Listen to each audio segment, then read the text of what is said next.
Real Japanese ghost story. The Red Room Curse. Japan.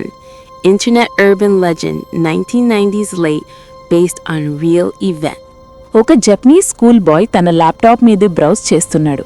అతను యాదృచ్ఛికంగా ఓ website open చేస్తాడు. ఓ popup window తెచ్చుకుంటుంది. ఆ పాపప్లో కేవలం ఒకే ఒక్క ప్రశ్న, do you like the red room? అంటే, నీకు రెడ్ రూమ్ అంటే ఇష్టమా? ఆ పాపప్ని క్లోజ్ చేస్తాడు. మళ్ళీ అది తెరుచుకుంటుంది. ఇంత క్లోజ్ చేసినా తిరిగి వస్తుంది.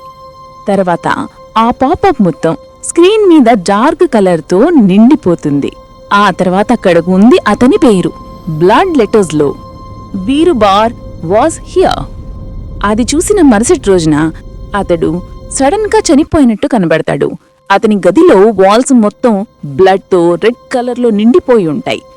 గతంలో కూడా ఇదే పాపప్ చూసిన వాళ్లంతా కొన్ని రోజుల్లో మిస్టీరియస్గా చనిపోయినట్టు న్యూస్లో రిపోర్ట్ అయిందని చెప్తారు. Don't open me stories windows.